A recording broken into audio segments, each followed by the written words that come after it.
Cet été, découvrez les talents de Montréal sur les berges du canal de la Chine à la station FMR. Jusqu'au 15 août, le Wagon Galerie accueille Seft Art.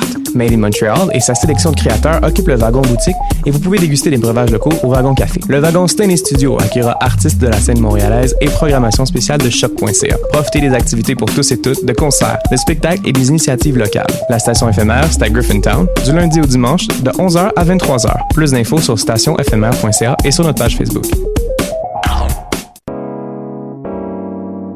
T'as raison, ma Brenda, c'est le résumé des nouvelles de la communication, du marketing, de la publicité et des médias en moins de 10 minutes. Chaque semaine, mets-toi à jour de l'actu, que tu sois professionnel du métier ou pas. T'as raison, ma Brenda, c'est le vendredi à 8h sur choc.ca. Le reste de la semaine en podcast et aussi sur Facebook. Le festival Orientalis mettra Montréal à l'heure orientale du 2 au 5 août au quai de l'Horloge du Vieux-Port. Spectacles inédits, ateliers, dégustations, animations de foule et activités pour petits et grands seront offertes gratuitement dans la Médina orientale en plein cœur de Montréal. En famille ou entre amis, venez découvrir l'Orient aux 1001 couleurs. Pour plus d'informations, visitez festivalorientalis.com.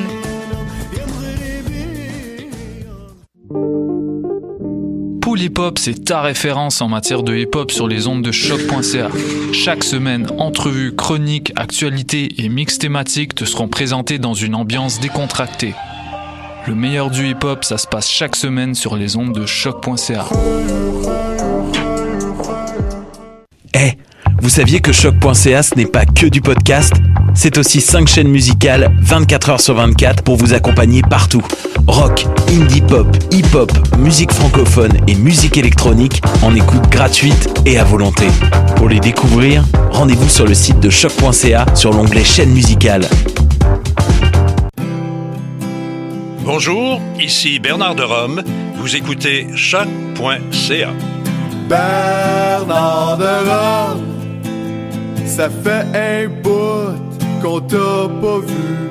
J'espère que t'as du fun, Monsieur Bernard de Rome.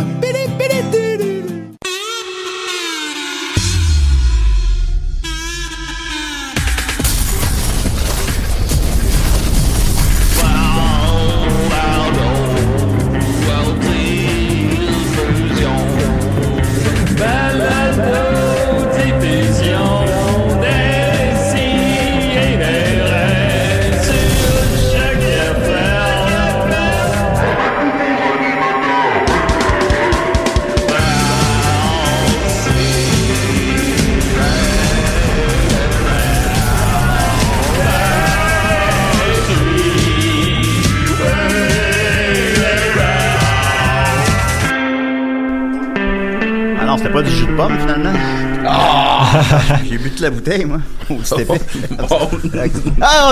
mon Dieu, excusez-moi. Hey, boy, Décidérez, très content. 2000e émission, il fait chaud, il fait beau. C'est l'été à Montréal, il fait 25 degrés Celsius. J'ai avec moi le panel le plus cool en ville. J'ai avec moi Ricardo Troggi. Allô? Salut, ça va? Oui. Fallait-tu crier, là? Allô? Je sais pas que je faut que tu le fasses. J'aimerais préciser que c'est pas moi qui fais un personnage en ce moment. J'avais déjà fait Claude Robinson, puis le monde pensait qu'on avait le Claude. En tout cas.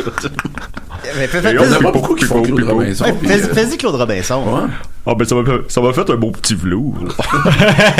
Ben c'est mes bébelles. Hey, ils m'ont volé puis c'est mes bébelles. Et hop, pipo. Il est très smart, Claude. Ah oui, il a de l'air. Connaissez-vous?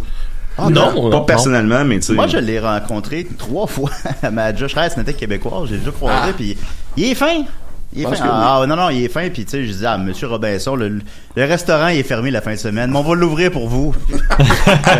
Ben non, voyons. Tu pourrais faire un film, une adaptation de Robin des Bois québécois, puis il ferait Petit Jean. Il pourrait faire ça, effectivement. Il pourrait faire Petit Jean. Robin des Bois québécois. C'est le genre de film qui manque en ce moment. C'est pas ça. Avec Armand Vaillancourt. Toute la gang. Ben Robin Fusé, tu préfères Robin Fusé? Et ça, c'était bon. Ben Oui, puis c'était fait au Canada, Robin Fusé. Ça se peut fait pas. à Toronto. Oui. Ah oui, c'est pour ça, alors. Ben, c'est le cheap labor, ça coûtait pas cher. Oui, effectivement, quand tu l'aurais... Moi, j'ai revu il y a pas longtemps, puis il y a des bouts qui sont mal faits, on va le dire comme ça. On pourrait le formuler comme ça. Ça revient, tout le temps les mêmes bouts qui reviennent, tu sais, il y a comme 5 minutes de nouvelle animation, ça n'a pas d'allure. Mais enfin, je pense que c'est vrai, ça, c'est vrai. En plus, mais c'était Ralph Banksy qui a travaillé là-dessus. Là, après ça, c'est lui qui a fait le film de Fritz de Cat. Puis tout ça, il travaillait sur Robin Fusé. OK. Fait que je fais un film de ça, là. Écoute, je te promets rien, mais je vais checker ça. C'est bon. Avec Claude Robinson. Ben, c'est fort apprécié. On a aussi avec nous, évidemment, Dominique Massicotte. Comment va-t-il? Dom Massy, maudite dinde. Dom Massy, comment il va? Ça va bien. Ok, c'est cool. Hey, on a gagné un coup de cœur du public ZooFest 2018, là, la semaine passée. Oui. On a-tu parlé de ça? C'est arrivé? Ben, c'est arrivé il y a une semaine, non? Je pense pas. On en a parlé. On n'a pas parlé. Ben oui, on a gagné ça. Puis je vais dire que j'étais super surpris parce que au dernier ZooFest, on faisait nous autres un show un soir uniquement. C'était unique représentation. Fait que tu sais, je me dis tu sais, oui, on est dans le festival, mais tu sais, on n'est pas là à 100%. On l'a gagné l'an passé. On l'avait eu l'an passé, ouais. Ben, il l'a Maxime, raconte le premier numéro à Ricardo. Oui. Ben, le premier numéro, ça fait une couple d'années plusieurs années que je fais le personnage de Makakoto. Oui. Puis en gros, c'est que j'arrive, là, je fais juste... c'est l'histoire d'un homme. Puis là, c'est une blague qui dure. Bon. Fait que là, notre spectacle qu'on a fait samedi dernier ouvrait, c'était moi qui arrivais à Makakoto, blablabla. Puis là, j'explique c'est quoi l'humour, tu sais. Puis là, j'explique est-ce que c'est une tarte à la crème lancée en pleine face. Puis là, puis je dis, eh bien, toutes ces réponses sont bonnes puisqu'elles partagent une même chose. Puis là, des coulisses, on entendait la puissance de l'effet de surprise. Et le vrai Makakoto arrivait sur la scène. Ah oui, c'était quelque chose. Okay, ça fait ça. Puis, non, mais la réaction du monde, là, ça avait aucun... C'était une brique d'en face. Non, c'est clair, tu t'attends pas à ce qu'il soit là, effectivement. Même d'après moi, le vrai Makakoto, il avait jamais vécu de quoi de même. C'était fucked up, là. Puis le numéro d'après, c'était Julien, on voyait son pénis, puis Makakoto a vu le pénis à Julien. Puis il m'a même pris dans ses bras après. Pendant que t'avais le pénis à l'air? Non, mais j'avais remonté mes culottes. Okay, parfait. C'est parce que moi j'ai l'image. Ok. Non, ben c'est ça, mais non, je remonte mes culottes, puis là je m'en vais le voir, puis je suis désolé, Monsieur Koto. Il m'a regardé avec un gros sourire. C'était très bon. Il me prend dans ses bras. C'était une bite géniale, allez. Ouais. Non, il était fin en plus. Il était fin. Il était un petit peu à l'écart de nous, là. Il s'était pas trop. Mais il était super fin. C'était une soirée magique. Écoute, voilà. Et il y a aussi avec nous Simon Portelance. Bonjour, ça va bien? Salut Simon. Tu fais partie du groupe Les Pics-Bois, c'est ça? Les Pics-Bois, oui, c'est ça, Julien, tu as tout compris. Les Pics-Bois de l'humour. Et qu'est-ce que tu viens nous parler d'eux? Moi, il vient de m'arriver une anecdote incroyable. Tu ne peux pas t'imaginer à quel point c'était fantastique. J'ai fait les auditions de La Voix tout à l'heure. OK. Pardon? Sans blague? J'ai fait les auditions de La Voix tout à l'heure. Habillé de même, là? Habillé de même, là. Puis, je suis allé chanter. Et les gens qui me connaissent ne seront pas surpris, mais je suis allé chanter Bioman de Bernard Minet, qui est une chanson qui parle de robots de l'espace, qui parle de sauver la Terre contre les méchants de l'univers. Et tout ça pour dire que c'est une chanson qui s'est rendue numéro 9 au top 50 en France en 1988. Okay. Puis j'ai fait un rêve il y a 2 ans. Oui. Genre, je dormais, là, puis là, il y avait Bernard Minet qui arrivait comme dans un halo de lumière, puis il me disait... Simon, tu dois faire connaître ma musique au Québec. Fais-moi connaître au Québec, s'il te plaît. Puis là, je me suis réveillé en ça. Je fait, hey, je viens de trouver ma mission pour les 5 prochaines années. Comme dans Chant de rêve, avec Kevin Costner. Ouais, exactement, c'est ça. Ok, t'as vraiment rêvé ça, là? Ouais, j'ai rêvé à ça. Non, c'est pas une joke. Puis là, un peu de temps après, je faisais écouter le best-of de Bernard Minet, des musclés qui étaient son band, qui faisait entre autres la merguez partie. Je fais écouter ça à ce moment, on fait, man, on part un band. Let's go. Puis là, ça fait 2 ans qu'on fait des tunes de Bernard Minet, des musclés en show. Tu m'avais jamais dit ça, c'est-à-dire que c'est vraiment, t'as vraiment vu une épiphanie, là. Oui. On t'a dit de faire ça. J'ai une question, moi, comment ça s'est passé, cette audition? Ok, ben on peut en parler. Ok, on m'avait dit on en parle plus tard, mais tant qu'à être dans le vif du sujet. On est dedans. On est dedans. Je pense, on va clairer ça. Finalement, l'invité, c'est Simon pis c'est Ricardo qui pose la question. C'est ça qu'on veut. D'abord, commençons par nous chanter un extrait, peut-être. Moitié homme, moitié robot, le plus valeureux des héros. Bioman, défenseur de la terre, comme un arc-en-ciel. Pis c'est ça pendant 2 minutes 10 en loop. loop. Fait que c'est la même affaire, la tune. Fait que moi, je m'étais dit, ils vont me passer, des fois, ils coupent les parties. Ils m'ont passé au complet. J'ai fait, bon, j'étais content, j'étais comme au moins il y a ça de positif. Mais j'arrive là, puis là, ils me demandent mon nom, mon âge. Là, je donne mon nom puis mon âge. Ils me demandent qu'est-ce que tu vas chanter. Puis là, je fais comme, ok, je vais vous chanter Bioman de Bernard Minet. Puis là, je vois leur face, ils font comme, okay. Parce que ça fait 2 heures qu'ils entendent des tunes que t'entends à la voix à chaque année. Ils entendent pas les mêmes Christy de tunes. Fait que moi, j'arrive, Bioman de Bernard Minet, c'est quoi ça? Je fais, ouais, ben, c'est normal que vous connaissez pas ça. Là, j'explique le background de la tune. Ils sont comme, ok, bon, on va t'écouter. Fait que là, je commence ça. Moi, tu es, mais moi, là, je vois juste le face. À Capella, ça? Ou... non, avec une track qu'on a refait avec mon band. Ah, ok. Faut que t'amènes ta tune? Ouais. T'amènes en USB, là, tu donnes la clé USB, puis là, ils t'en font jouer. Et gardes-tu la clé USB ou tu la redonnes? Ils me l'ont redonné. Okay. Mais peut-être des fois ils font leur argent. Ouais, c'est ça. C'est qui pour le trafic de clé USB? C'est qui les juges? Des gens que je ne connais pas. C'est pas les juges de l'émission. On connaît. Mais Plamondon. Mais ce qui est arrivé, c'est... Luc Plamondon. Oui, Luc Plamondon. Moi, j'ai bien aimé ça. Là, ce qui arrive, c'est que je commence la tune, mais c'est parce que pour ceux qui ont vu le clip, il y a une chorégraphie qui vient avec. Fait que c'est vraiment à Bioman, tu croises les bras, puis après tu lèves les bras dans les airs. Tu l'as fait? Oui. Puis tu fais des ça entre chaque bout de parole. C'est ça. Fait que ça, je le faisais, puis je l'assumais à fond. Mais plus ça avançait, puis je chantais comme au début la surprise, plus ça avançait, c'était comme on est déstabilisé, mais j'étais comme pas capable de savoir si c'était dans le bon sens ou dans le mauvais sens. Là, j'aimerais juste dire à Ricardo que c'est pas tous nos amis qui sont de même, là. Non, on s'habille bien. Ouais, effectivement. Oui, fait que tout ça pour dire que ça se termine. Ils me disent merci Bioman. Là. Puis là, je sors, je l'ai dit. Ah, merci Bioman. Moi, dans le fond, là, ma mission, c'est de faire connaître Bioman à du monde. Fait que même si vous me prenez pas, je l'aurais fait connaître à 3 personnes. Ma mission est réussie. Ça, je m'en vais. Moi aussi, un matin, je dirais, je rajoute moi dans la gang, on est 4. Yes! C'est ça, un chat à la fois, hein, comme on dit. Un chat, on dit ça souvent. C'est vrai.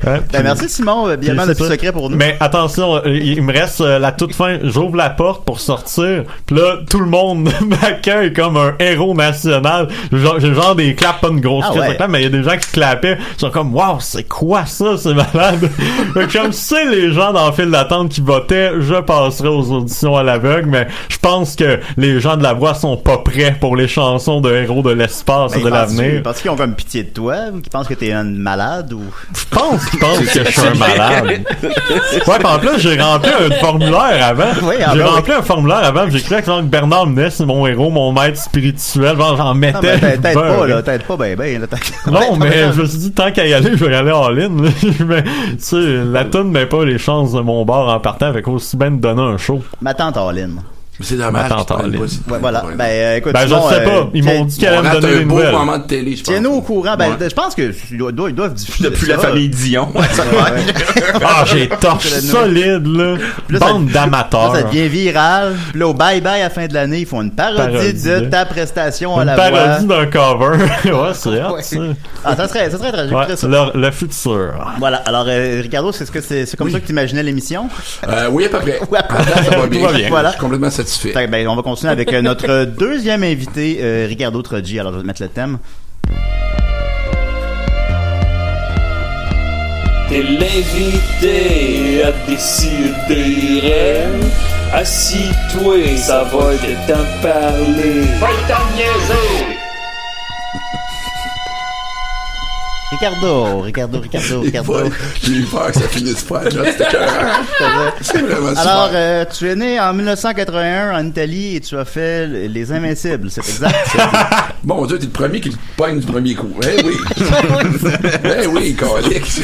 On a travaillé toute la nuit là-dessus, là. On est brûlés. Fait que là, je me suis tapé toutes les Invincibles en une semaine là, pour être prêt pour l'entrevue. Mais la version française. Tu sais pourquoi tout le monde me dit, pense que j'ai fait Les Invincibles? Ben, pourquoi, pardon, excuse-moi? Tout le monde pense que j'ai fait Les Invincibles. Ah oui? C'est pas une blague, là. Ah ouais. Là, je me suis fait souvent féliciter pour ça. Parce qu'on avait le même cast, pratiquement, dans un film que je viens de faire avant l'HBO. Bon, oui. Avec Québec-Montréal aussi. Ouais, c'est un petit mélange que ça s'est collé, fait que ça a été le grand drame. Même mon bon ami Jean-François Rivard, le vrai réalisateur des Invincibles. François Letourneau qui avait dit... pas de quoi il a l'air physiquement avec, on peut pas... Mais François Letourneau qui avait dit, je suis tanné d'avoir des amis qui ont du talent, t'en souviens de ça? Il venait de voir horloge biologique, puis là, les Invincibles s'en allaient tourner, je pense. Ouais. Puis tu le vois juste, il est comme, je suis tanné d'avoir des amis avec du talent. Ouais, c'est ça. Ouais, ça s'est croisé, Ben puis il y a des petits mélanges là-dedans, mais je voulais juste le préciser encore une fois. Non, je comprends, mais justement, débutons par le début, ton premier long métrage chez Québec-Montréal, justement, oui, qui a beaucoup marqué les esprits en 2001, c'est ça? Ça a été tourné en 2001. Ouais. Les tours sont tombés, puis il est sorti l'année d'après. Ah, ok, d'accord. Bon, dans ce bout-là. Puis moi, je trouve sincèrement que c'est un film qui a amené vraiment un beau renouveau dans le cinéma québécois. Moi, je veux juste répondre franchement. Nous, on a fait ce film-là en... Il y a plein de raisons qui font que tu fais un film ou une œuvre, appelle ça comme tu veux. Puis souvent, c'est en réaction à quelque chose. Puis moi, je sais que c'était pour moi, en tout cas, puis je l'ai écrit avec 2 autres personnes. C'était important de le mentionner. Avec qui tu l'as écrit? Avec Patrice Robitaille, l'acteur, et Jean-Philippe Pearson, qui est un gars moins connu, mais qui joue aussi dans le film. Et qui a réalisé aussi son propre film, Le Bonheur des autres. Oui, c'est ça. Puis à l'époque, nous, c'était important pour moi, c'était d'avoir des dialogues qui ressemblent à la langue que je parle. Puis parce que je te jure, avant Québec-Montréal, je veux pas prendre l'exclusivité, là, t'as des films moins connus, des fois aussi qui sont allés se promener là-dedans, mais c'était beaucoup de français international, les films québécois. Une espèce de langue qui n'existe pas, qui ressemble à une traduction que tu entends à TVA. Puis qu'il y en a qui finissent par croire que les films devraient être écrits comme ça. En tout cas, à une certaine époque, je pense que ça. c'est un film, justement, qui parlait à notre génération, là. Ah, moi, je sais que la première fois que j'ai vu un assemblage de 3-4 scènes, parce que, pour ceux qui savent pas, là, quand on fait des je parle, mettons, à ceux qui font des films en ce moment, quand on fait des courts-métrages, souvent, on va soit faire nous-mêmes le montage, donc on voit l'évolution de tout ça devant nos yeux, ou alors on va le faire avec un monteur, mais de côte à côte, ok? En long-métrage, souvent, c'est que tu n'as même pas terminé ton tournage, qui ont déjà commencé à monter certaines scènes, fait que t'es même pas appelé à te prononcer sur... Sauf que c'est des bons monteurs, tu vois, puis ils devinent facilement ce que tu veux faire, ou en tout cas, il y a une bonne idée. Donc, ils suivent le scénario, anyway. Quand j'ai vu les 2-3 premiers assemblages de certaines scènes de Québec-Montréal, je me souviens, moi-même, m'a dit, OK, là, j'ai pas eu une affaire, je trouve le son, j'écoute les dialogues, je trouve que j'ai trouvé de quoi, là, je suis à la ligne de quelque chose qui est plus réaliste que d'habitude. Puis j'ai fait, alright. Mais c'est le fun quand tu sens pas qu'il y a un texte en arrière de ce que c'est là-dessus qu'on...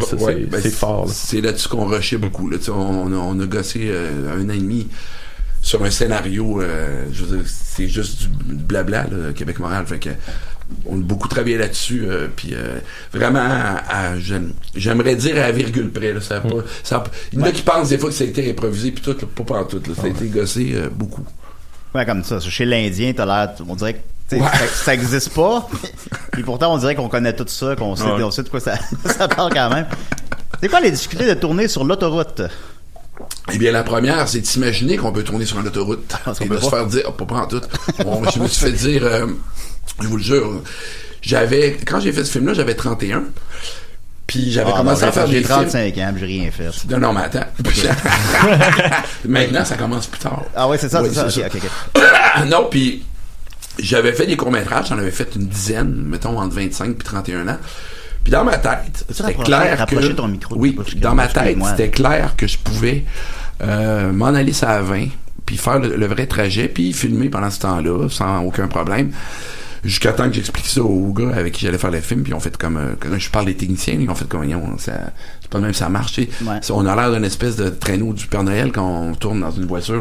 Il y a des spots partout. Tu sais, tu passes pas inaperçu. Là. C'est une bonne façon pour causer des accidents, en tout cas. Fait qu'on a trouvé un anneau où ils font des tests avec des voitures à Blainville, qui est un anneau d'à peu près 8 km. C'est gros, là. Mais tu tournes en rond continuellement. Fait qu'on a trouvé ça pour faire tous les intérieurs de voitures. Certaines scènes extérieures, je les ai fait là aussi. Puis des petits tronçons d'autoroute à droite, à gauche, comme ça, que j'ai récupéré. Mais il y a une scène que j'ai faite sur le bord d'une vraie autoroute, c'est le bord de la 30 en fait. C'est la scène entre Pierre-François Legendre puis Julie Le Breton quand ils sortent du char puis ils s'engueulent. Tu sais, là, je voulais avoir le vrai bling des voitures. Fait qu'elle, on l'a un peu volé, si tu veux. Fait que les trucks qui passaient des fois qui klaxonnaient parce qu'ils voyaient qu'on était une petite équipe dehors. Ça, on l'a fait pour vrai. vrai, donc puis ça paraît dans le film là, il y a vraiment du gros son, c'est fort. Tu t'engueules pas de la même façon. Là, puis, tu t'engueules pas de la même façon sur le bord d'une autoroute quand il y a des chars qui passent à 340 décibels que dans un salon chez vous là, tu sais. C'est ça. Non, je comprends. On dit souvent qu'on refait toute sa vie le même film. Oui. En quoi, toi, supposons ce premier film-là, tu penses que ça a influencé les suivants ou que ça reflète le reste de ton œuvre? Plusieurs aspects. Le premier, ça a été dans Québec-Montréal, la première affaire qu'on a faite, c'est on a dit on va écrire des trucs auxquels on croit, ou du moins on va émettre quelques opinions qu'on sait qui sont pas forcément populaires ou les meilleures. Okay? Ben, c'est un peu déprimant, tes deux premiers films. Non, je sais, mais tu sais, on va quand même dire des affaires auxquelles on croit, même si on sait qu'on va se faire dire voyons donc, blablabla, puis voyons donc, mais tu fais comme je l'amènerai une discussion, mais c'est pas grave. Puis c'est d'aller au bat la première fois avec quelque chose qui tient à cœur, pour lequel tu crois, je sais pas. Faut comprendre ce que je dis. Bon, vous faites tous de l'humour. T'sais, en humour, tu peux te cacher longtemps derrière une couple de jokes, ça se fait bien.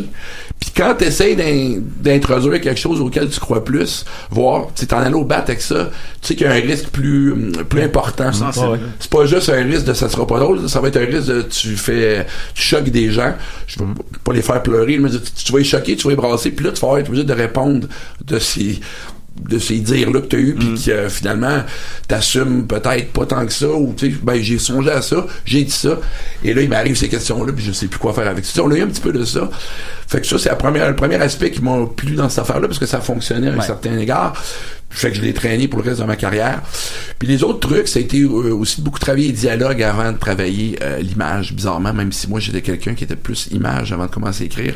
J'étais convaincu que en fait, ce que je veux dire, c'est que j'ai vu trop souvent de beaux montages d'images qui sont supposés dire de quoi puis qui te font rien parce que les personnages sont juste plates. Puis il y a beaucoup de gens qui mettent beaucoup d'espoir en leurs images, puis ça me marche pas. Fait que j'ai compris ça au début. Il y en a qui vont y arriver, mais c'est très difficile en tout cas. Puis moi, j'ai fait gars, je pense que je commence à comprendre c'est quoi bâtir un personnage, le nourrir comme il faut, puis accepter aussi des fois que mes personnages soient pas complètement différents. Parce que Québec-Montréal, j'en reviens souvent à ça des fois, parce que ça explique mes premières grandes difficultés, si tu veux, c'est avec ce film-là que je les ai eues, plus qu'avec les autres, parce que quand tu as un succès, les gens ont tendance à te faire confiance pour la balancer, mais ça t'en prend un. Puis à Québec-Montréal, ils nous ont refusé le premier coup, ils nous ont dit écoutez, vos personnages parlent tous pareil. Ah ouais? Oui, à cette époque-là, ils ont tous la même parlé. Je dis, ouais, mais je peux pour voir un gars de Marseille dans le char de l'avant, les Africains après, parce que vous aurez que ce soit différent. Puis je suis comme. Il y en a un qui parle pas. Ouais, j'ai dit, je vois pas le. Mamma mia! On a eu ça, puis on a eu.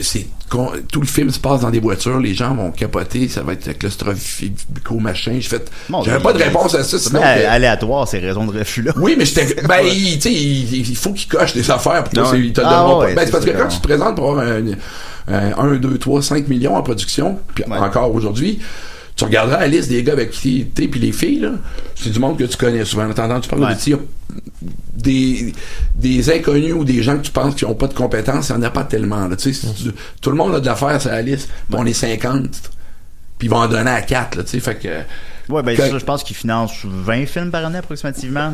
Oui, mais il y a plus qu'un dépôt, puis tout, fait que des fois, il leur reste du fric pour 4-5, je me le suis fait dire. Tout ça pour revenir sur que, quand ils nous ont refusé pour Québec-Montréal, il y avait ces raisons-là, puis tout, puis l'année d'après, on a regossé nos affaires, mais on s'est fait dire par une fille, entre autres, elle dit touche à rien. C'est correct, je pense juste c'est pas votre tour. Ouais. Puis elle dit redéposer dans 1 an, puis on verra, puis ça s'est concrétisé. Ben, puis au final, même, ça a été justement, c'est ton premier film, comme tu disais, t'avais 31 ans, et finalement, ça a gagné le Jutra du meilleur film. Oui, meilleur scénario. Pour ton premier film. Oui, c'était bien parti. C'est pas pire. Je me souviens que, à l'époque, parce que c'est drôle que tu parles que les films parlaient pas comme Québec-Montréal avant. Puis je me souviens qu'à l'époque, au Jutra, j'étais convaincu que c'était Un homme et son péché qui allait gagner. J'ai dit, ça va être Un homme et son péché, un film classique. Ouais. Puis j'avais tellement aimé Québec-Montréal, puis quand j'avais vu que t'avais gagné ça, les 3 prix, je pense. Ben, ils ont donné les 3 prix, mettons, appelons-les d'importance. C'était réalisation, scénario, puis meilleur film, ça commence à être tellement cool. C'est ça, fait qu'on a ramassé ça ce soir-là, je me souviens, oui, effectivement, puis ça c'est ça, ça donne un bon coup pour starter. Tu sais, il y avait un autre film qui était sorti en 95 que j'avais vu qui m'avait fait un peu l'effet c'est con à dire que mon propre film m'a fait. En tout cas, je trouve qu'il y avait un effet similaire. C'était Angelo Fredo Romero. C'était Eldorado de Charles Binamé. Ben oui. Ouais, Ben oui. ça a un côté bien cru, mais lui, c'est parce qu'il y a beaucoup d'improvisation, semble-t-il, dans le film. Écoute, je connais un peu Charles, je peux plus en parler en détail de ce film-là, mais je connais quelques comédiens. Tu sais, il y a des scènes qui ont improvisé, puis après, ils ont gardé des bouts, ils ont bâti ça un peu au moins. Mais tu sais, ça sent le vrai un peu aussi là-dedans, là, tu sais. Ouais, parce que c'est une espèce de portrait d'un Montréalais dans la vingtaine à cette époque-là. Oui, mais je veux dire, puis moi, c'est là-dessus aussi quand je te dis que t'es en réaction. Moi, quand je fais de Québec-Montréal, moi, j'étais un gars qui arrivait de la banlieue de Québec. J'arrivais pas du plateau Mont-Royal. Ouais. J'avais pas d'amis qui dansaient ses toits, tu sais, qui étaient torturés avec. T'as pas d'amis qui dansent ses toits? Mais non, j'ai que des toits, man. Fait que, tu sais, fait que, tu sais, pour se retrouver, des fois, c'est bon d'avoir un gars qui a travaillé chez Ameublement Tanguay, puis du monde qui ressemblait à mes amis un peu plus, là, tu sais, les gars de l'université de Laval à Québec. Ben, je sais que ça me parle plus. Ben, justement, moi aussi, je viens de Québec, puis t'avais dit, dans tes remerciements au Jutra, que ça te faisait chier parce que la seule mauvaise critique, c'était dans le soleil. Puis j'avais passé ce journal-là pendant 3 ans. Ben, j'ai été camelot du soleil pendant 5 ans. Dans quelle région? Ben, je viens de Charny. OK. Tu viens de Charny? Non, c'est... Il y a l'Aquarena. Ben, Charny, écoute, j'allais pas là souvent parce que c'était pas conseillé. Ouais, ben c'était la petite. Mais non, ben c'est ça, t'as l'âge de mon frère. Puis je pense que ça, à cette époque-là, c'était la petite Italie, Charny. Là, c'était comme la plaque tournante de la vente de coke. Là. C'est pas mal. Si ça allait mal, tu te ramassais là. Ouais, non, puis il y a un bunker de motards à Charny. Oui, je pense qu'il y a eu ça pendant un petit bout de temps. Il y en a un présentement. On les salue. On les salue. Oui, effectivement. Puis Sandrine Bisson, qui joue ma mère dans les films 1981, elle vient de Charny aussi. Ben oui, tu vois, fait d'une statue pendant qu'elle est là. Ah ben là, ça, je savais pas ça. Ben oui, ben c'est qu'il y a de l'espoir, tu me dis. Ben oui, au 10 ans, il y a quelqu'un qui sort de là. Là, c'était toi. Ben là, je sais pas c'est qui le prochain. J'ai été camelot pour le soleil jusqu'à 18 ans. Et boy, t'aimais ça? Okay. Non, ben. T'es lisais-tu ou? Ils m'ont foutu à la porte. Tu t'es fait remettre dehors. Je t'ai renvoyé. Qu'est-ce que t'avais fait? J'en connais pas à qui c'est arrivé, je pense. Seule personne. Qu'est-ce que t'as fait? Ben, j'ai livré trop tard. Oh mon Dieu, tu reçois ton samedi le dimanche, c'est toujours un peu ça. Puis, moi, j'avais pris la run de mon grand frère, fait qu'on se plaît à dire qu'on a offert 10 ans de mauvais service sur cette rue-là. C'est bon, ça. Ah ouais. Hey, j'ai une question pour toi, Ricardo. Oui, mon ami. Veux-tu que j'aille remplir ton verre d'eau? Ah, pas de suite, c'est correct. Pas de suite? Non, j'en ai trop pris. C'est presque genre 3 millilitres. Je vais l'essayer sans eau. Ok, c'est bon. Donc, on continue alors, évidemment, on commence par le début. Horloge biologique, évidemment. Ça suit Québec-Montréal. Ça fait un peu office presque même de suite spirituelle. Il y a beaucoup de personnages qui... pas de personnages, mais d'acteurs qui reviennent. Et puis dans les thématiques de l'homme-enfant. D'un portrait assez négatif de l'homme contemporain. Oui, on s'est fait dire ça une couple de fois. En tout cas, c'est quand même plus... Mais en même temps, ça... drogue sa blonde contre elle, là. Ouais, ça, c'est le bout du film où on s'ostinait un peu à monnaie là-dessus, parce qu'on était comme... On dirait que c'est trop, un peu. Puis, mais Patrice, je me souviens que c'est un des bouts que Patrice a écrit sur Patrice Robitaille, puis lui, il trouvait ça vraiment drôle, quelqu'un qui fait prendre des pilules à quelqu'un d'autre dans son dos. Moi, c'était comme... J'ai dit, moi, j'assume mal ça. Ouais. Lui, il l'assumait plus. Fait que je fais, regarde, on va le faire. Ça le rend presque au niveau d'un criminel, là. Ben, c'est ça frôle. En même temps, qui l'a jamais fait?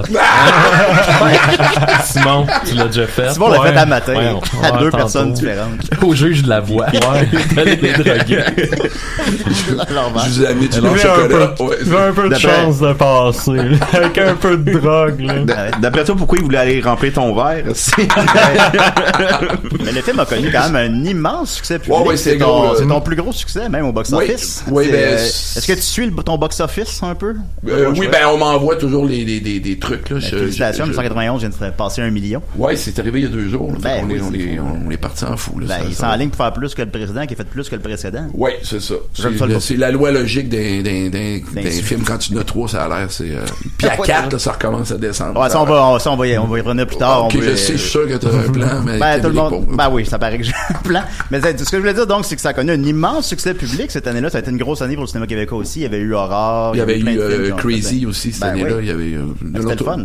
Les gens allaient voir leurs films cette année-là quand même. Oui. Qu'est-ce qui s'est passé? Je pense que là, c'est le phénomène Netflix puis je pense télé à la carte, ça a commencé avec ça puis tout. Puis il y a plus. Je pense pas qu'il y ait de solution meilleure que ça. On reviendra plus au box-office qu'on a déjà eu. Puis c'est plate un peu, tu t'en aperçois quand tu vas au cinéma, tu sais, ok, c'est vrai que c'est quand même mieux qu'une TV, là, personne s'obstine là-dessus. C'est juste qu'en même temps, il y a 20 ans, je pense que les gens voyaient moins de films parce que justement c'était plus compliqué là, tu sais. Tous les gens qui ont des enfants, des jeunes enfants surtout, savent que, puis en tout cas dans mon cas c'est ce qui s'est passé pour comme plusieurs autres personnes. Tu passes de célibataire en couple, ça fait 6-7 ans, t'es avec ta blonde, tu y vas en au cinéma dans ce temps-là, t'as plus rien à te dire. Non, c'est ça. Et tu passes de ça à 2 heures sans parler, ça fait du bien. Oh, des fois, oui. Puis un jour au lendemain, tu traverses, on est 3 dans la famille, tout, puis là, tu fais juste t'occuper du bébé, man. Fait que je suis passé à, je sais pas combien de films par année, à 2, là, tu sais. Pendant plusieurs, bon, puis il y en a d'autres, c'est d'autres raisons, mais je pense pas qu'on va revenir à ces box-office-là, puis c'est pas une question de qualité, c'est vraiment une question de facilité. Ouais. Je vois plusieurs films par année à cause de ça, moi, de la même façon que tout le monde, là, puis... Ben, quand même, moi, je suis allé voir 1991 au cinéma cette semaine. C'est sûr, c'est la seule place qu'il a, si tu voulais le voir. C'est ça, ben ouais, c'est ça. J'étais obligé, on t'en recevait. C'est ça, je te dis. Toi, t'as été poigné pour, tu sais. Il faut juste que le monde soit poigné pour. Ben, je suis quand même allé un mardi, là, tu sais, je suis cheap, là. Il a payé pour Mission Impossible. Il est cheap demain. On va encourager notre cinéma. Non, j'ai payé pour 91. Puis la salle était quand même, tu sais, c'était au quartier latin, c'est la salle 9, la grosse salle. T'es presque pleine. Ah oui, ok. Puis les gens étaient excessivement réceptifs au film, là. C'est vrai? Non, sincèrement. Moi, je suis allé voir au Star City dans Hochelaga. Oui. Puis toute la foule était, ben le public était tellement enthousiaste. Tout le long, t'entendais du monde, tu sais, lâcher des hosties d'épais. Non, mais j'aille pas ça, moi, quand le monde. Je sais pas, ça me fait rigoler, ça. C'était vraiment le fun. Moi, j'arrêtais pas de dire, ça paraît que ça n'a pas été tourné en Italie. Ça paraît. C'est Rosemont. Je la vois, c'est Rosemont. C'est dans le Vieux-Québec. On le voit bien. Sinon, ben, après ça, on va y aller avec Le Mirage. Tiens, ben, Le Mirage, c'est ton seul film, sauf erreur, que tu n'as pas écrit. C'est le seul, ouais. Et pourquoi, qu'est-ce que t'as décidé de faire? Parce que quand j'ai lu, j'ai fait, ça ressemble beaucoup à des bouts de ma vie, ça, fait que j'ai... Ah oui? Oui, c'est un film sur la consommation puis tout, puis bon, encore une fois, quand tu te mets à avoir une famille puis tout, là, je suis en banlieue, moi, depuis 10 ans. Oh. Je suis rentré dans la roue, la vraie, là, la triste roue de la consommation.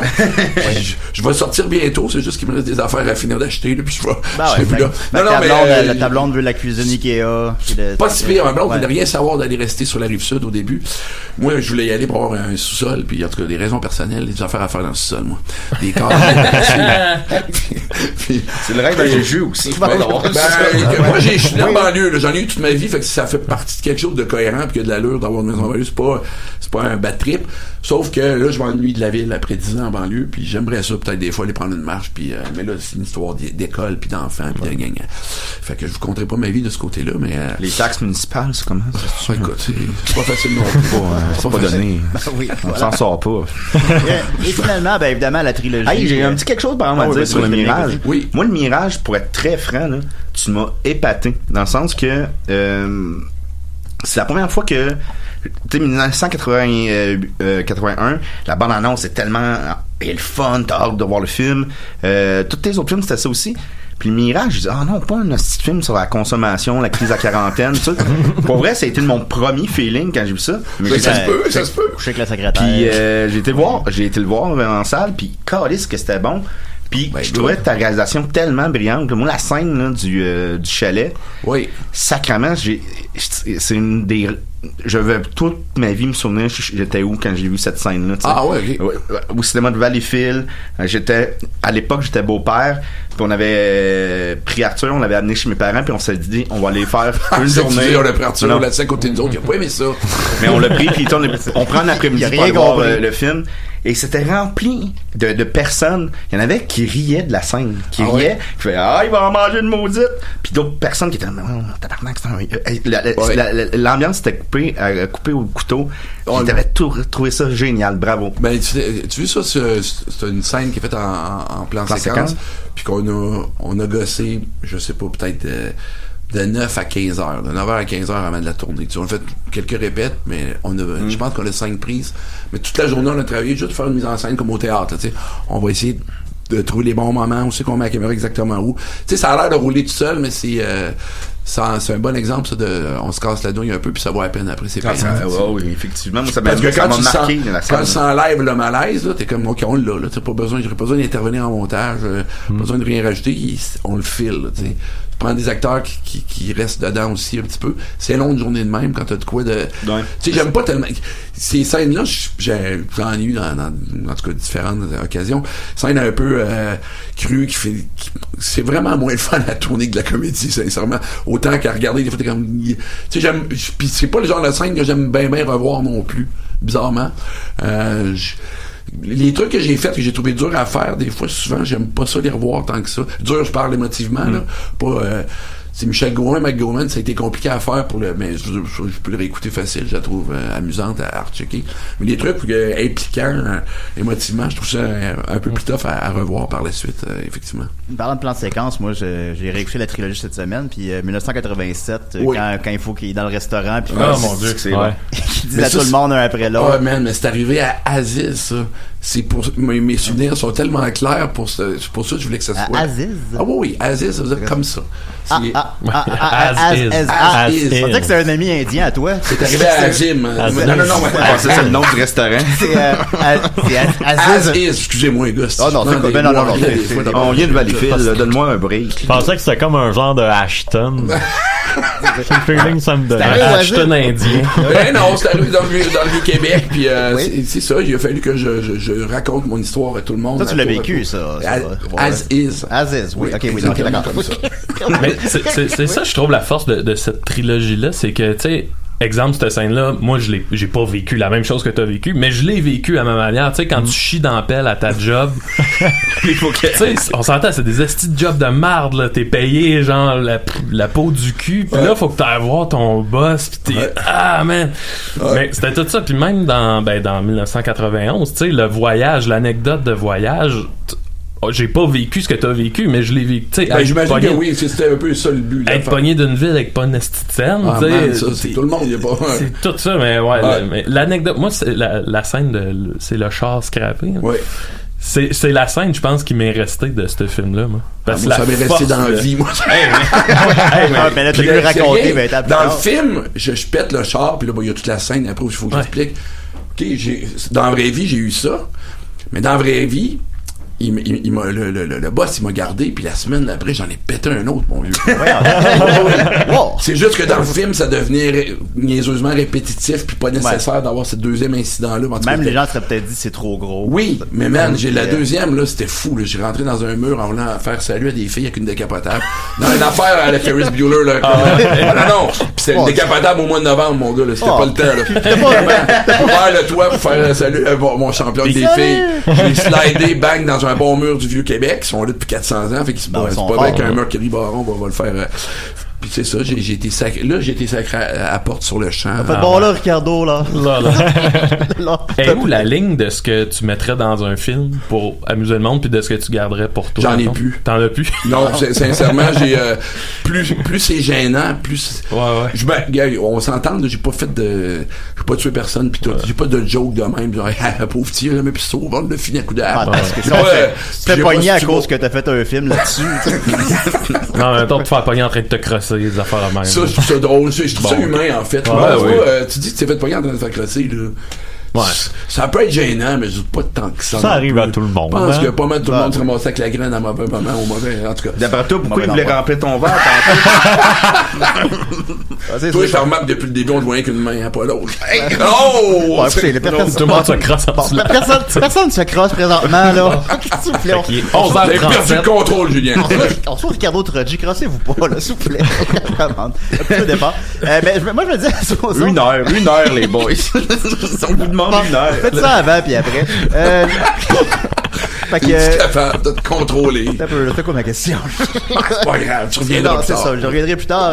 Je me disais, mais supposons quand ça implique des gens qui t'ont connu. Par exemple, tes parents, c'est peut-être moins. C'est plus. Comment dire? C'est moins grave. Mais supposons des blondes. Tu sais, moi, je me dis des fois, si je faisais un récit biographique sur ce que j'ai vécu avec mes blondes, ça pourrait être assez incroyable. Mais tout à fait raison. Mais tu veux pas le faire, tu veux pas impliquer ces gens-là là-dedans. Pas trop. Fait que à quel point tu modifies les faits ou tu modifies les noms, je présume. Ben la vérité, alors pour 81, comme c'est une petite histoire romantique d'un petit cul, je considérais qu'il y avait rien de grave là-dedans. j'ai pris le vrai nom de la fille, donc elle s'appelait Anne Tremblay dans le film, donc la vraie fille s'appelle Anne Tremblay.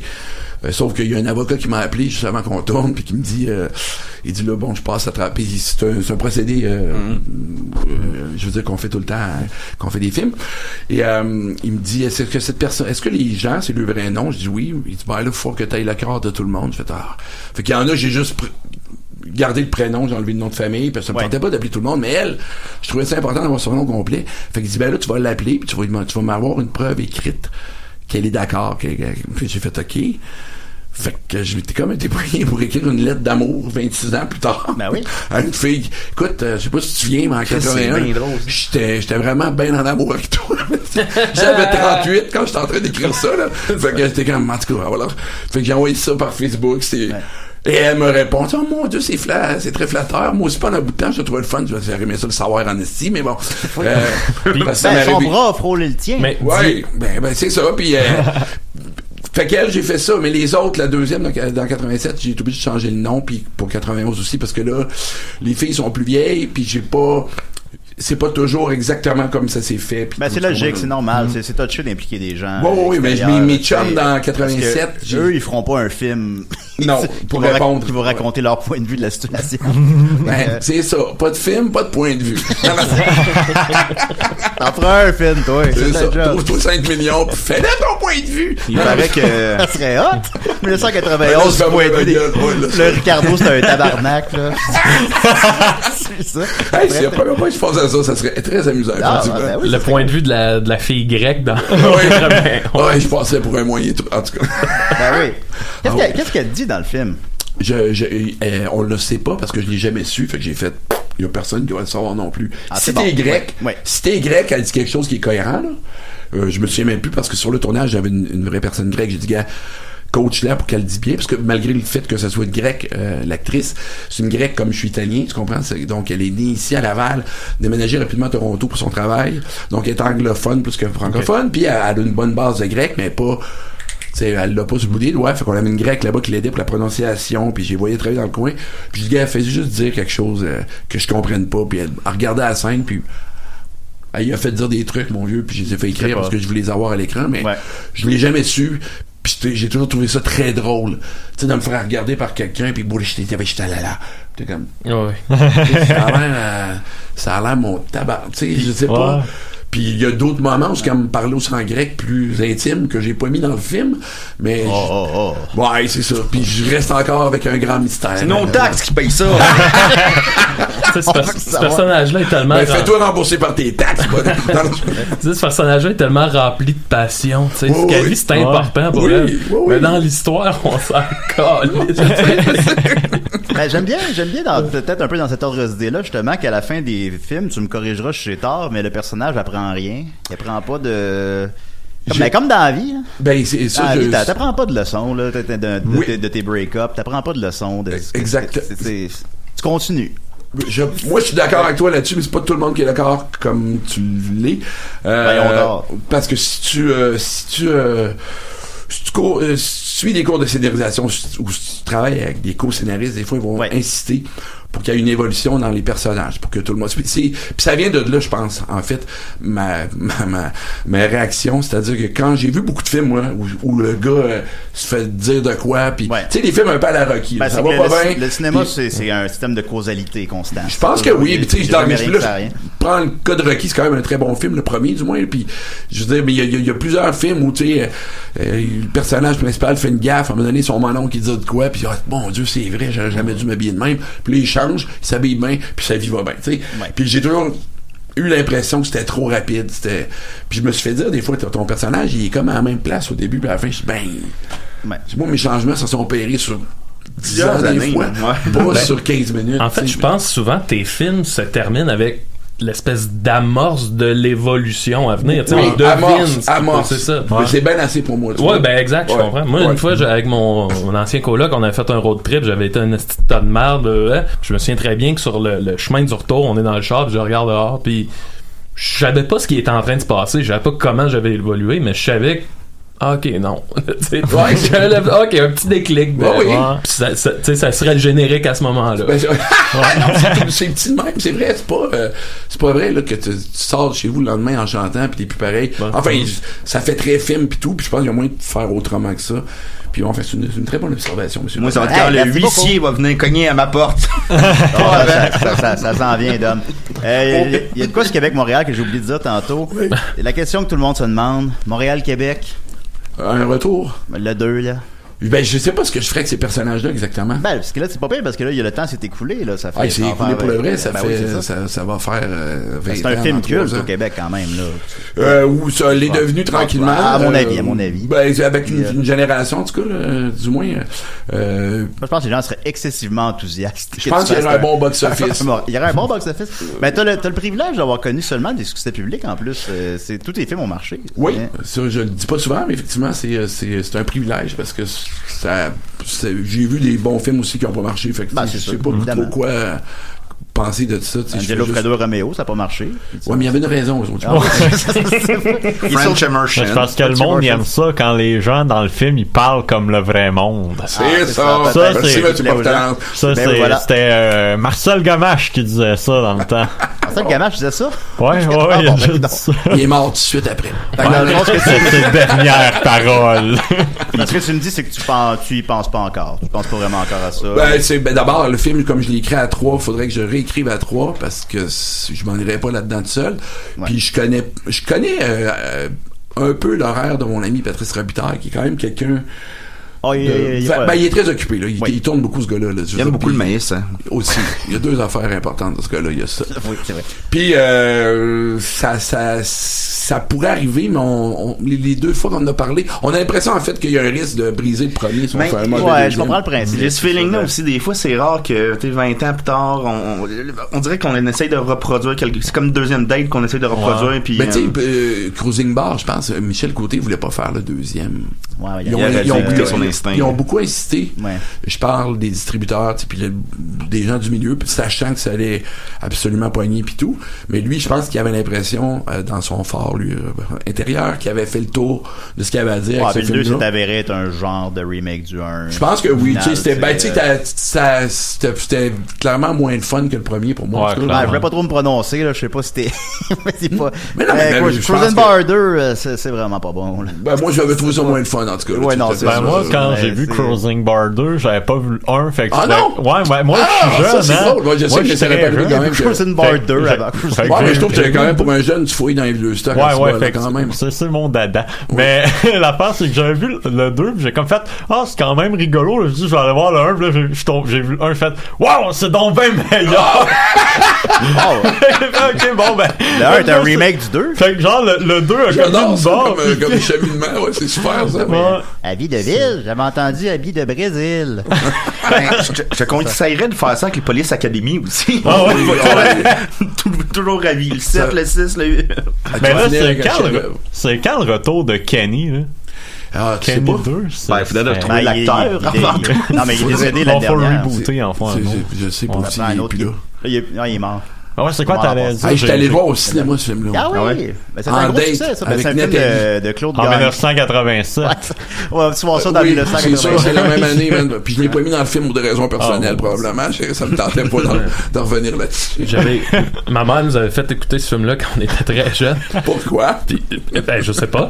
Puis moi, écoute, je vais avoir genre 4 ou 5 ans, puis je pensais que c'était un effet spécial, le petit gars. Moi, je trouvais ça drôle, parce que je pensais que c'était comme un homme poule. Puis là, je trouvais ça drôle, puis ma mère était pas contente, elle m'avait mis en punition parce que je riais du petit. Toi, elle voulait que t'apprennes le quoi? Ouais, puis moi, je suis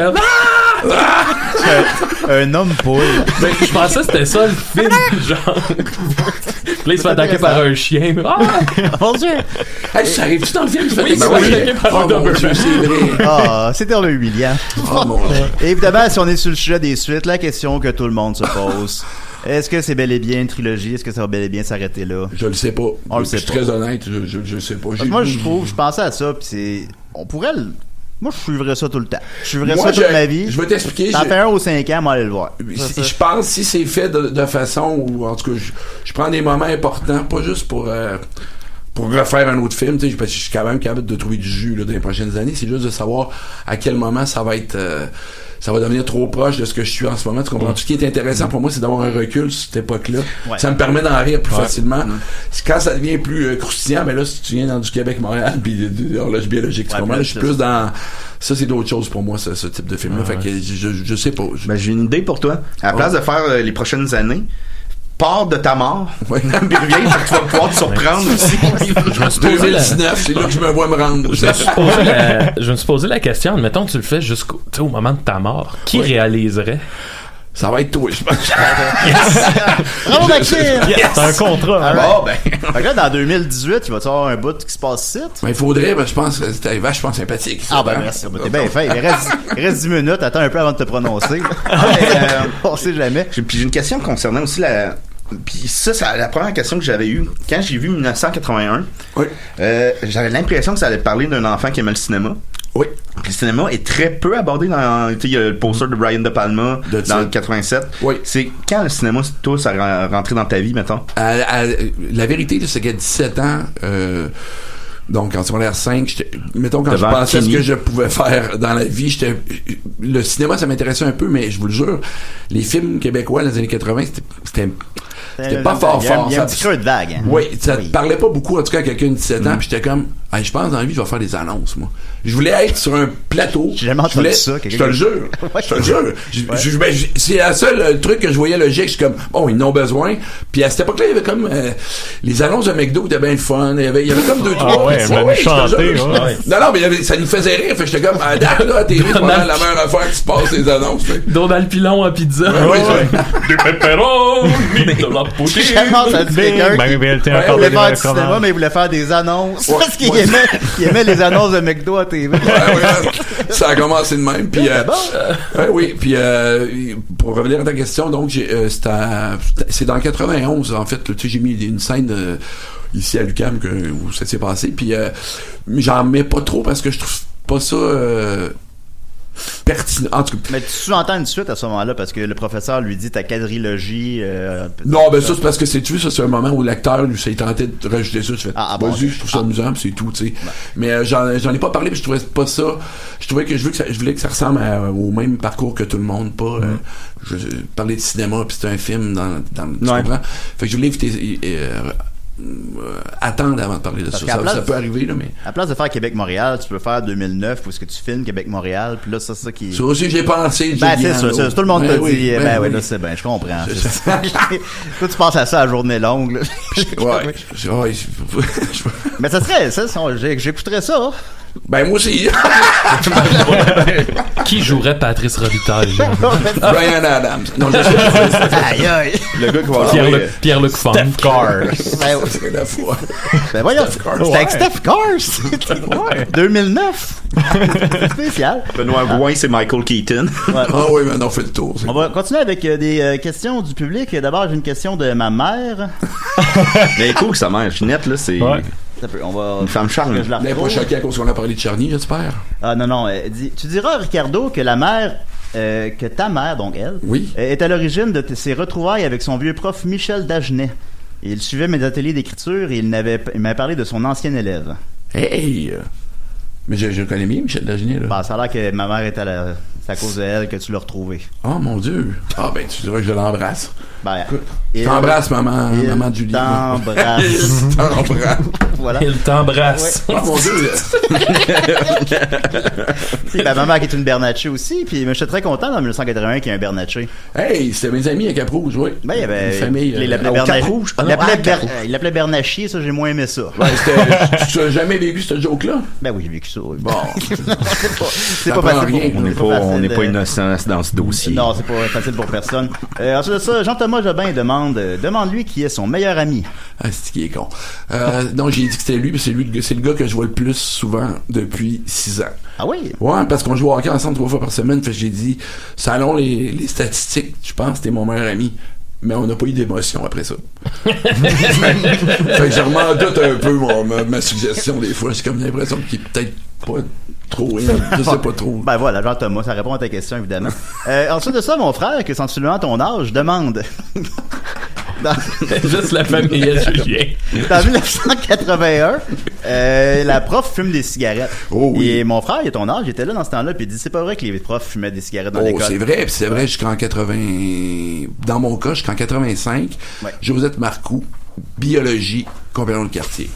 Puis elle avait dit, je sais que c'est mal vu fumer ici, mais si vous avez un problème, allez le dire au directeur, moi je vais aller vous voir après. Ah oui? Ah oui, en toute sympathie. Voilà. Oui, on était épeurantes un peu là. Ici, on a Murphy Cooper qui vient se joindre à nous. Salut. What's good? Comment ça va? Ça va bien. Enchanté. Est-ce que tu connais Murphy Cooper, oui, Ricardo? Je connais le nom. Je pense que c'est à cause d'un truc. Où c'est que j'ai vu ça? C'est-tu sur Instagram? Instagram, je suis une carte de mode. Facebook aussi. Je pense qu'on était amis à un moment donné. C'est possible. Mais tu m'avais confronté à un moment donné parce que tu avais mal interprété une vidéo que j'avais faite. Puis c'est tout à fait normal. Là. C'est pas grave. C'est l'histoire de ma vie. Mais c'est déjà arrivé. T'es confronté. Ben, je suis désolé, Ricardo. Là, merci, c'est beau. Tu voulais faire un malaise? There you go! Oh, il n'y a pas de malaise. Il n'y a jamais de malaise avec moi. Ben non, il est fin, Murphy. Il est très intimidant, mais il est fin en réalité. Je pense que ça marche. Oui, voilà. D'ailleurs, Murphy, t'avais une question pour Ricardo. J'avais une question? Non, j'avais pas de question. Tu voulais savoir quelle heure il était ou je sais pas. Ensuite de ça, Olivier Vinette demande en quelle année as-tu finalement trouvé la femme de ta vie? Hashtag spoilers. C'est Oliver. Oliver Vinette. Oliver, pardon. C'est 2000. En 2000? Ouais. Ok, pis ça, tu le filmeras pas, hein, j'imagine. Ça sera sais pas, man. C'est pas faire ça. Va falloir que tu fasses plus attention. Ouais, écoute-le pas le film. On s'en reverra pas si ça le fait. Ça va très mal aller. Ouais, je comprends ça. Xavier Tremblay demande, en comparant les 3 films de la trilogie. Oui. Le monde dit ça, la trilogie. En tout cas. Bon, il y a eu des petits mots. Lequel est le plus biographique et lequel est le plus romancé? Plus biographique, c'est 81, puis le plus romancé, ça va être 91. Ah, développe. Parce que dans 91, je suis pas allé rejoindre la fille en Italie, je suis allé rejoindre, j'ai quitté Québec, puis je suis venu habiter à Montréal. Pour elle, pendant 1 an, c'est là que j'ai souffert le plus. Puis à la fin de mon année, je suis allé en Italie, tu comprends? Puis moi, c'est pour ça que quand j'ai pris mon année 91, j'ai fait, pour moi, c'est pas un problème d'amener cette fille-là en Italie, puis de me dire, je serais allé en Simonac, ça m'avait demandé, tu comprends? C'est juste, ça rend le truc plus romantico, machin, mais le propos, l'enjeu, tout ça reste le même pour moi, tu comprends? C'est qu'à un moment donné, faut faire un film, tu sais. Faut que ça se passe sur une petite période, tu sais, aussi, puis c'est plus efficace en comédie aussi qu'une comédie, là, 3 ans plus tard, 2 ans plus tard, tu sais, le monde sont comme, le rythme, c'est tout, là. C'est compliqué. Pas la bonne affaire. Non, je comprends bien ça. Simon Paquette demande... non, c'est pas ça que je vais demander. Excuse-moi. Dominique Saint-Pierre demande... C'est qui dit Simon Paquette, non? Ah non, je sais pas. Non, je me suis trompé d'une ligne. Dominique Saint-Pierre demande son endroit préféré à Sainte-Foy. Mon endroit préféré à Sainte-Foy? Le petit bois à côté des compagnons de quartier, qui est une école secondaire, puis le petit bois, parce que c'est un petit bois. Ouais, on faisait des affaires dans les petits bois. Oh, c'était formidable ce bois-là. Smoke some weed. Donc, ça te rapproche une idée pour Robin des Bois? Ah oui, mais oui, faut que tu fasses Robin. Tu nous as promis que tu le ferais. Robin Fussé. Avec Claude Robinson. Ben oui. Ça va me faire plaisir. Toi, mon maudit, toi, là. J'en ai fait des promesses dans ma vie, mais celle-là est pas pire. Magasine une flèche dans le front, toi, là. Avec Julien Poulain et Armand Vaillancourt. Hey Robin, qu'est-ce qu'il y a là? Prends ton arc. Non, là, trouve pas, il n'y a pas de jambe de bois. Regarde, je veux voir ça. Faites-le. De plus en plus, ça me tente. Pierre-Luc Delisle demande, parle-nous de la cassette VHS de 1987. Nombre de copies, endroit de fabrication, difficile à convaincre, ton monde ou non, etc. C'est une idée de distributeur, puis c'était juste pour rigoler. Fait que je pense qu'ils en ont fait 1000. Ils sont fonctionnels puis tout, là, mais je veux dire, c'est un objet juste pour rigoler. Moi, j'en ai une, tu sais. Ah oui? Ouais. Lui, en tout cas, il m'a dit qu'il y en a une aussi. Bon, fait qu'on est 2. Moi, j'en ai 998. Il est là! Ils sont tous chez lui. As-tu marché un peu, la cassette? Je sais, j'ai aucune idée. J'ai aucune idée. J'ai pas suivi ce dossier-là de près. Non, d'accord. Un peu, là. Frédéric Rochefort-Ali demande, qu'est-ce qu'il préfère entre les Douanel de Truffaut ou les B4 de Lancaster? Aucun. Lancaster. Là, t'as pas ça? Non. Non, j'ai rien vu des deux, fait que... Ah non, Antoine Douanel? Non. C'est un bon film. Je pense que lui, sa réflexion derrière ça, c'est que c'est des films qui a plusieurs suites dans lesquelles on suit des gens sur un long... Non, mais je connais les projets, mais je les ai pas vus, c'est pour ça que je peux pas me prononcer là-dessus, mais je voulais peut-être checker ce que Truffaut avait fait. On m'a dit que le 4e avait été un peu raté. C'est le 5e qui est pas bon, en fait. C'est L'amour en fuite. Là. Okay. C'est avec Dorothée. Tu l'aimes beaucoup, Dorothée, oui, Simon? Oui, Dorothée. Ben, c'est pas très bon. L'autre, l'autre que sa blonde est morte d'un cancer de l'œil il y a 2 ans. Puis je me disais, mon Dieu, ça existe, ça, le cancer de l'œil? Vraiment? En tout cas, je pense que l'œil est un cancer à la base. Voilà. Mac Taillon demande qu'est-ce qui est le plus dur d'une autobiographie au cinéma? Qu'est-ce qui est quoi le plus difficile, j'imagine? Dans une autobiographie? Ouais. C'est de décider où la limite, puis un coup que tu l'as franchi, trouver ton acteur, ça s'est compliqué. Oui, j'ai pas pensé parler de ça. J'ai travaillé fort pour le trouver dans le premier, évidemment, parce que je cherchais un gars. Tu sais, quand je l'ai engagé, il était là pour jouer un gars de 11 ans, mais il avait 14. Parce qu'il était petit. Fait que c'est l'idéal, d'habitude, quand tu as des enfants, quand tu t'engages des enfants, de prendre des plus vieux, ils comprennent plus, puis blablabla. Sauf que, rendu en 87, il n'y a pas beaucoup grandi, puis je fais, mon Dieu, on n'est pas du tout pareil. J'aurais peut-être pas casté ce gars-là si j'avais commencé avec le film 87, parce que moi, à 17, j'étais déjà quasiment 6 pieds. On avait vraiment pas le même look. Puis ça m'a juste prouvé que, man, c'est pas très grave. Mais t'as-tu peur, mettons, qu'ils deviennent au cours des années néo-nazis, puis que ça J'ai pensé une fois, mais pas longtemps. Oui, ça gâche tous tes films. J'avais pensé à ça. Voilà. On a reçu beaucoup de questions d'auditeurs, mais on n'a plus de temps. Anyway, il y a toutes pas bonnes, de toute façon. Fait que voilà, c'était tout. Fait que Ricardo Troggi, c'est un immense privilège de t'avoir reçu. 1191 est en salle présentement, bien sûr, partout au Québec. Elle a fracassé le 1 million de dollars. Et deuxième au box-office derrière Mission Impossible. Ça te fait chier? Non, mais je suis en train de... J'ai un plan. Tout ce que je peux dire, c'est que j'ai un plan. Oui, parfait. Merci beaucoup. Allez voir ça. Merci Ricardo. Merci merci Maxime. Merci Simon. Merci Dom. Et surtout, merci Murphy d'être là. Absolument aucun problème, Julien. Merci beaucoup. Au revoir.